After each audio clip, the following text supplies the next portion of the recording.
And you may not automatically associate an archery facility with conservation efforts, but the link between bow hunting and wildlife conservation actually exists. Plus, those who want to sharpen their aim, whether for bow hunting, leagues, or even training for the Olympics, head to West Michigan Archery Center. That's where Todd went to learn more. Take a listen.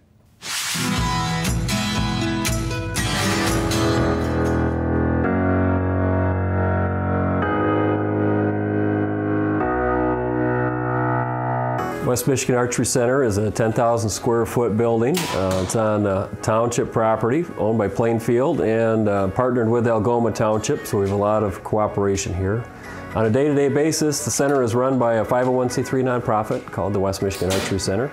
The Easton Foundations have invested in a handful of these facilities around the entire country. Now, Michigan is a big bow hunting state, and we're fortunate enough to have a couple of them. There's one in Lansing, an hour and a half away, and then there's one here. Our shooting bay is very similar to theirs. The difference is theirs is adjacent to university and has a gun range in it as well. We're strictly archery. We have introduction to archery classes for people who are new. You can be 8 years old or 80 and take that class and learn how to shoot a bow and arrow. We have a couple of different youth competitive groups. We have the Junior Olympic Archery Development Group, and we have an S3DA shooting group. We also host a whole number of tournaments every year, both indoor and outdoor. Some of them target tournaments, and some of them are 3D tournaments, both indoor and outdoor. We also have 4 or 5 times a year, we have what we call an adaptive shooting clinic for people with unique abilities. They come here and they learn how to shoot and can shoot a crossbow or a traditional bow, and we have coaches here and volunteers who help make that happen as well. We also teach a bow hunter ed class here, and that is designed to teach new hunters how to go about being a hunter in Michigan and in the United States. Teaches them things like how to set up a blind, how to set up a tree stand, how to follow a blood trail, how to properly tag your deer, field dress your deer, and that has led to some new successful hunters as well in our community. One of our male shooters who trains here regularly is going to the Olympic trials in April. He travels from Midland once or twice a week to train here at the center, and he's shot all over the country this year, and he's one of the top 16 male shooters in the country. There's a couple different types of competitive archery. One of them features paper targets, which I think you've done here with us before.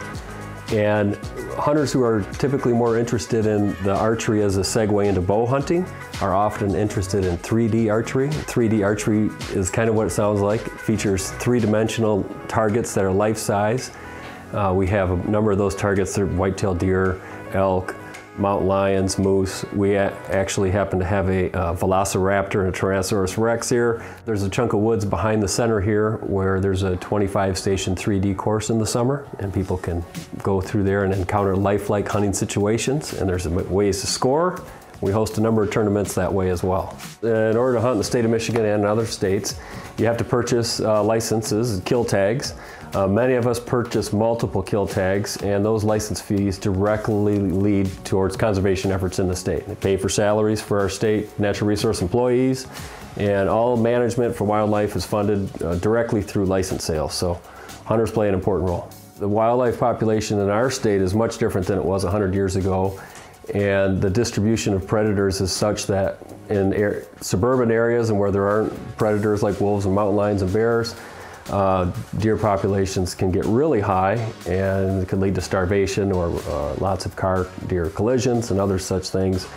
Hunter numbers, generally the state manages distribution of doe tags based on those deer density numbers. Part of your license sales go towards wildlife biologists who manage those things accordingly. If you'd like to learn more about archery and the West Michigan Archery Center, please visit westmichiganarchery.com, and to learn more about the Michigan Wildlife Council, visit here for mioutdoors.org.